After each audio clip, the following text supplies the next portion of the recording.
हाँ बच्चों, डीवीएस के इंटर कॉलेज यूट्यूब चैनल पर आप सभी का स्वागत है। कक्षा 10 में हम आज पढ़ने चल रहे हैं बेटा नया चैप्टर समांतर श्रेणियाँ, ठीक, जिसको इंग्लिश में अर्थमेट्रिक प्रोग्रेशन बोलते हैं। एपी क्या बोलते हैं? AP, arithmetic progression. आप ध्यान दीजिएगा कि हमने पिछला चैप्टर द्विघात समीकरण पढ़ा, आपको हर टाइप के क्वेश्चन बताए गए और आगे कहा गया कि आप हल करिएगा, जहाँ दिक्कत होगी वो भी बताए जाएंगे, ठीक है। आज हमारा चैप्टर क्या है? नया समांतर श्रेणी। और इस चैप्टर में सबसे पहले ये नया चैप्टर है। समांतर मतलब क्या होता है? समांतर का मतलब जिनके बीच में समान अंतर हो, वो चाहे वस्तुएं हों, चाहे अंक हों, चाहे नंबर हों, कुछ भी हों, उनके बीच में समांतर, समान अंतर हो, मतलब बराबर की दूरियां हो।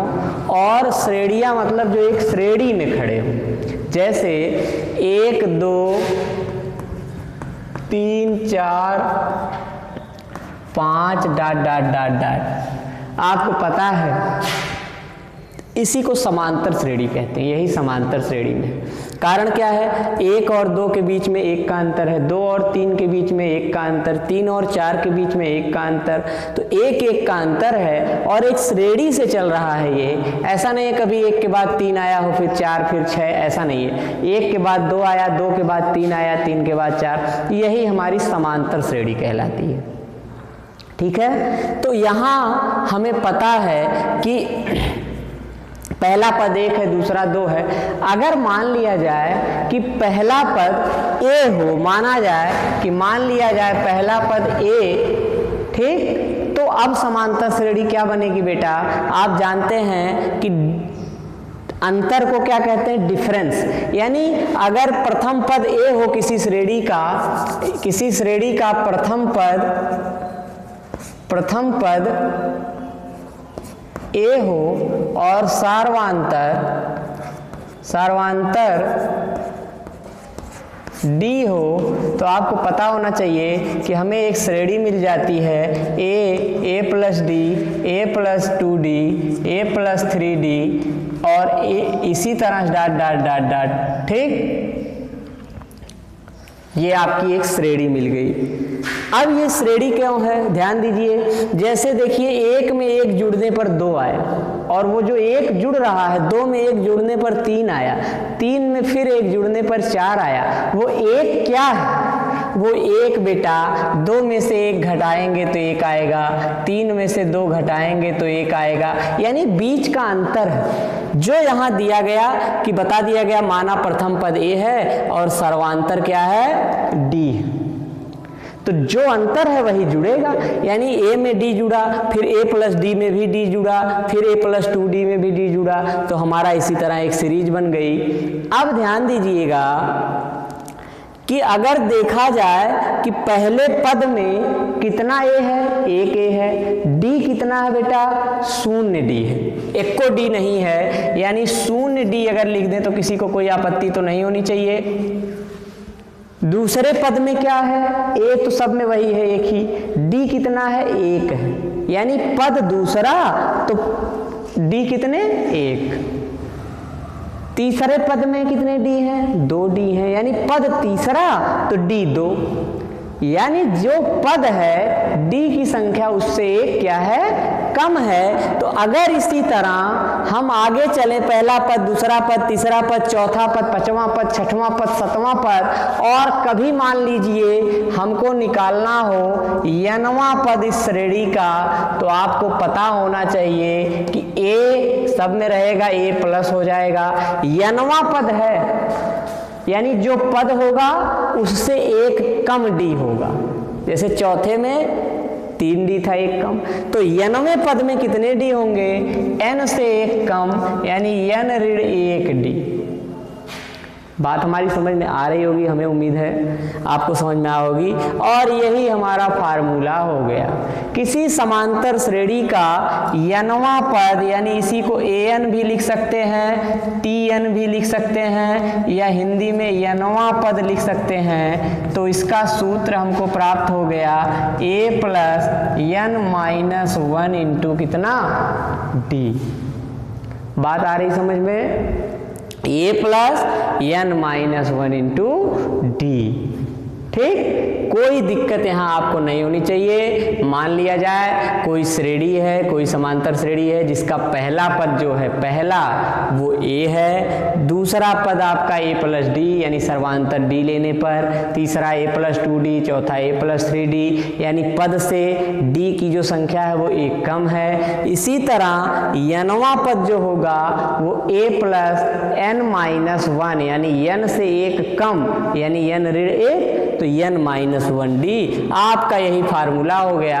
अब आप इसी पर क्वेश्चन हल कर सकते हैं। समझ में आ गया? और एक इसी से अगर कभी एनवां पद क्या हो, यल हो जाए, मान लीजिए दे दिया जाए ये श्रेणी डॉट डॉट डॉट कहाँ तक चल रही है, यल तक चल रही है, यल तक, तो आपको पता है कि जो अंतिम पद है वही एनवां पद हो गया। यानी अंतिम पद बराबर भी a plus n minus one into क्या होता है, डी होता है। आज से जानते रहिए दो सूत्र हमारे, एनवां पद अगर है तो भी a plus n minus one into d, और अगर वही एनवां पद कोई यल है दे दिया अंतिम पद के रूप में, यल माने लास्ट टर्म, लास्ट यल से शुरू होता है, इसलिए इसको अंतिम पद बराबर a plus n minus one into d. अब बेटा जहाँ तक क्वेश्चन हल करने की बात है, अब उसके लिए आप जब क्वेश्चन देखेंगे तभी हमें आपको कुछ समझ में आएगा। अब जैसे देखिए अगर यहाँ हमें हल करना हो, बहुत ध्यान से देखिएगा, क्वेश्चन दे दिया जाए कि यही ऊपर जो लिखा गया है, आइए हम क्या कर लेते हैं, इसी के आधार पर हम देखते हैं। मान लीजिए क्वेश्चन में आपको दे दिया गया, यही दिया गया है और कह दिया जाए श्रेणी का, इस श्रेणी का 15वां पद ज्ञात करें।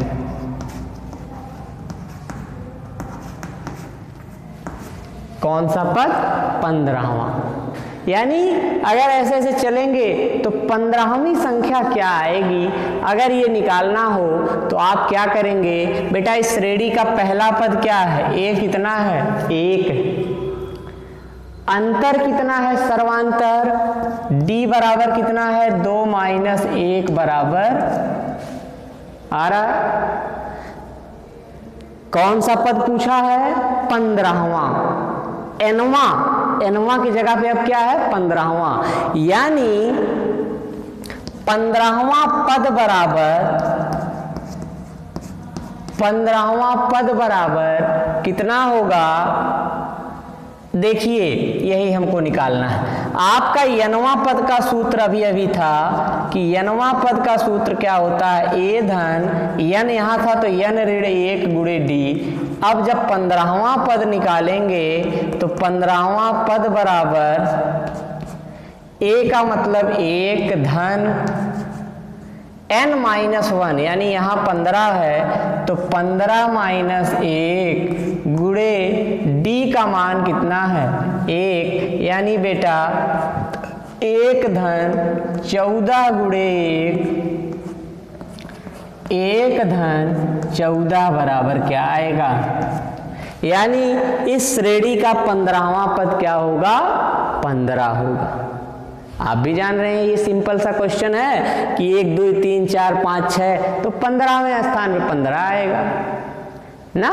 लेकिन ये सूत्र हमारे लिए तब काम कारगर होगा जब कभी सीरीज कोई और दे दी जाए। आइए जैसे दूसरा क्वेश्चन देखते हैं।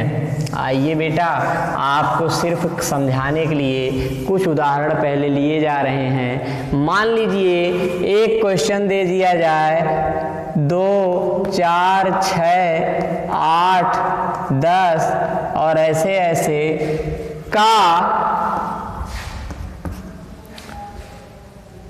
मान लीजिए कह दिया जाए 100वां पद ज्ञात कीजिए, 100वां पद ज्ञात करें। ठीक, आइए 100वां पद ज्ञात करने का मतलब है कि अब आप थोड़ा सा सोचेंगे कौन सा पद कितना होगा ना।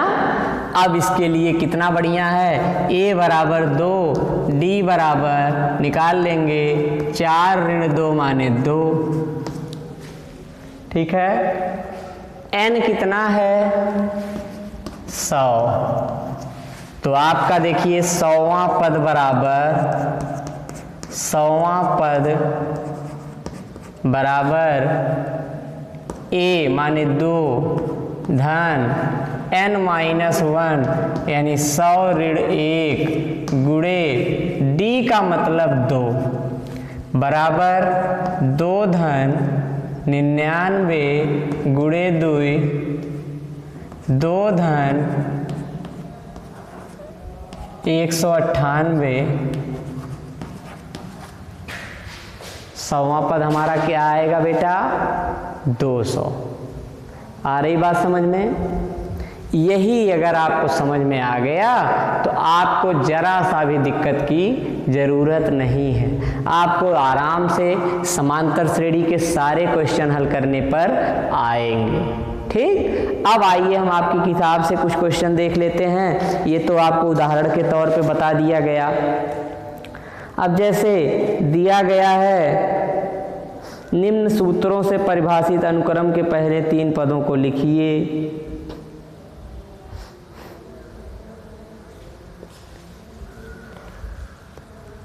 इसमें यही सब आपको समझाया है। आइए देखिए,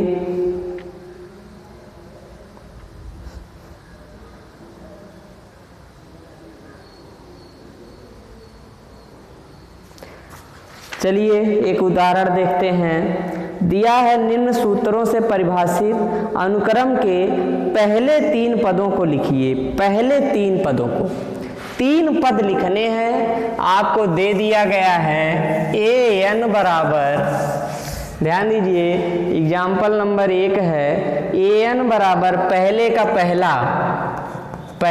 पहला an बराबर n स्क्वायर धन 4 दिया गया। ठीक, कह रहा है कि इसके पहले मतलब शुरू के 3 पद बताइए।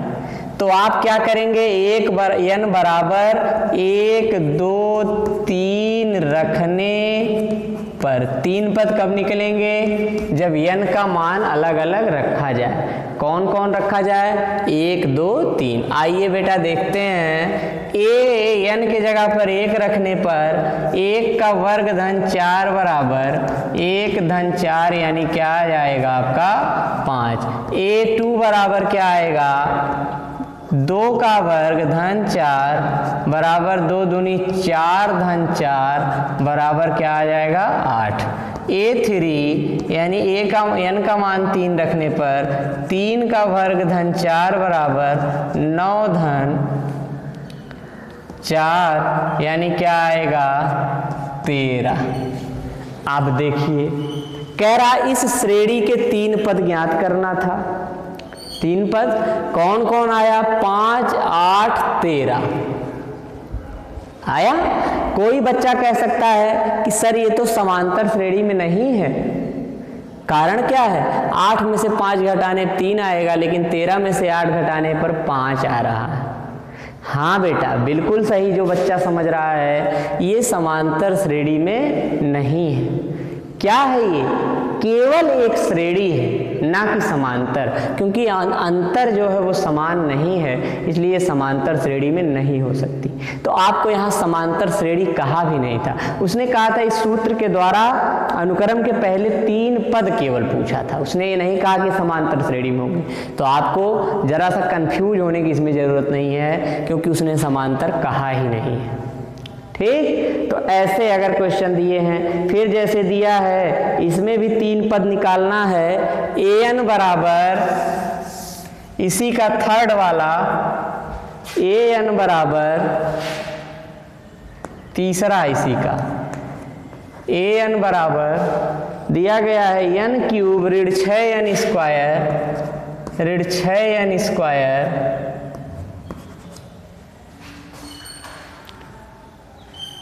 धन 11n ऋण 6।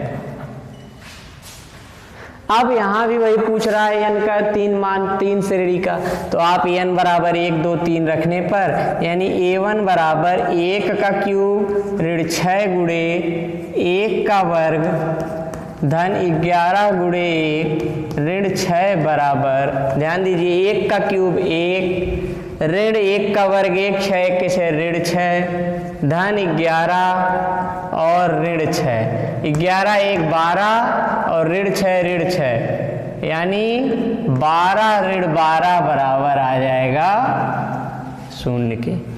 a2 2 का क्यूब ऋण 2 गुणे 6 गुणे 2 का वर्ग धन 11 गुणे 2 ऋण 6 बराबर 2 का क्यूब 8 2 दूनी 4 6 24 ऋण 24 धन 22 और ऋण 6। आपका कितना आ गया, देखिए 22 8 30 24 6 30 यानी 30 ऋण 30 बराबर 0 के, ये भी आ गया। और a3 बराबर 3 यानी 3 का क्यूब ऋण 6 गुणे 3 का वर्ग धन 11 गुणे 3 ऋण 6 बराबर 3 त्रिका 9 त्रिक 27 2 दूनी 3 त्रिका 9 छक 54 धन 33 ऋण 6 बराबर आपका क्या हो जाएगा 54 6 60 और 33 7 40 20 60 यानी 60 ऋण 60 बराबर। अब देखिए ये एक अलग टाइप की श्रेणी है। आपको कितना चमत्कारिक क्वेश्चन है, ऐसी श्रेणी दी गई है जिसमें n का कोई भी मान रखा जा रहा है तो मान क्या आ रहा है 0 आ रहा है। बहुत अच्छा, कितना बढ़िया सेट है बेटा ये सीरीज। कोई भी मान रखने पर 1 2 3 कोई भी मान रखा जा रहा है तो आप देख रहे हैं कि मान क्या आ रहा है 0 आ रहा है। अब इसमें भी बच्चा सोच सकता है समांतर में, नहीं, यहाँ समांतर की कोई बात ही उसने नहीं कहा।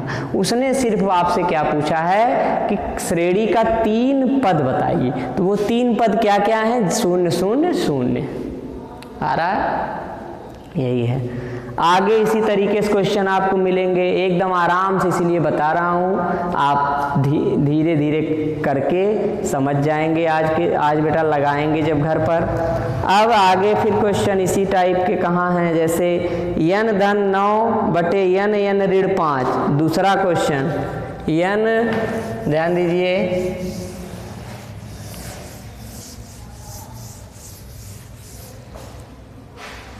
दूसरा क्वेश्चन n धन 9 बटे दूसरा n धन 9 बटे n ऋण 5 का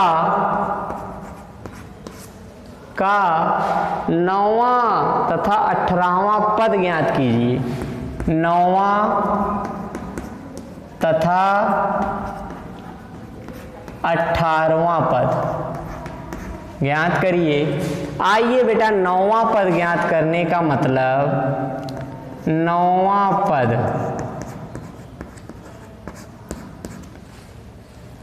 9वां पद ज्ञात करना है, यानी 9वां पद का मतलब n का मान क्या है 9, n का मान क्या है 9 है। 9 धन 9 बटे 9 ऋण 5 बराबर 18 बटे 9 गुणे 4, 9 दूनी 18, 2 1 2 2 दूनी 4, 1 बटा 2। फिर आपका 18वां पद बराबर 18 धन 9 यानी n का मान 18 बटे 18 गुणे 18 ऋण 5 यानी आ जाएगा 18 9 27 बटे 18 गुणे 13। आपका देखिए 3 से